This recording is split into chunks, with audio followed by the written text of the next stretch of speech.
Romans chapter 7. Do you not know, brothers and sisters, for I am speaking to those who know the law, that the law has authority over someone only as long as that person lives? For example, by law, a married woman is bound to her husband as long as he is alive. But if her husband dies, she is released from the law that binds her to him. So then, if she has sexual relations with another man while her husband is still alive, she is called an adulteress. But if her husband dies, she is released from that law and is not an adulteress if she marries another man. So, my brothers and sisters, you also died to the law through the body of Christ, that you might belong to another, to him who was raised from the dead, in order that we might bear fruit for God. For when we were in the realm of the flesh, the sinful passions aroused by the law were at work in us, so that we bore fruit for death. But now, by dying to what once bound us, we have been released from the law so that we serve in the new way of the Spirit, and not in the old way of the written code. What shall we say then? Is the law sinful? Certainly not. Nevertheless, I would not have known what sin was had it not been for the law. For I would not have known what coveting really was if the law had not said, "You shall not covet." But sin, seizing the opportunity afforded by the commandment, produced in me every kind of coveting. For apart from the law, sin was dead. Once I was alive apart from the law. But when the commandment came, sin sprang to life, and I died.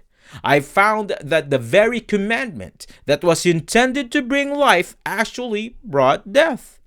For sin, seizing the opportunity afforded by the commandment, deceived me, and through the commandment put me to death. So then, the law is holy, and the commandment is holy, righteous, and good. Did that which is good then become death to me?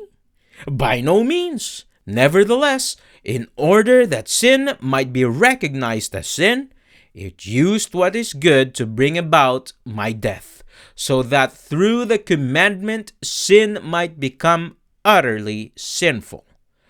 We know that the law is spiritual, but I am unspiritual, sold as a slave to sin. I do not understand what I do. For what I want to do, I do not do. But what I hate, I do. And if I do what I do not want to do, I agree that the law is good.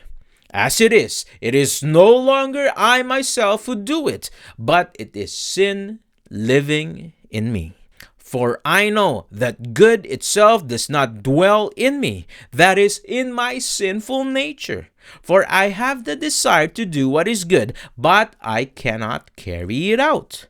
For I do not do the good I want to do, but the evil I do not want to do, this I keep on doing.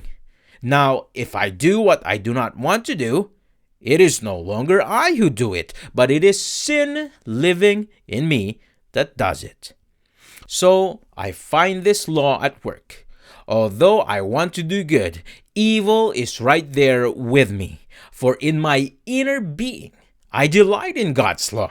But I see another law at work in me, waging war against the law of my mind and making me a prisoner of the law of sin at work within me.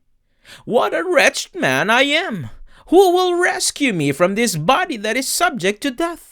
Thanks be to God who delivers me through Jesus Christ our Lord. So then, I myself in my mind am a slave to God's law, but in my sinful nature a slave to the law of sin.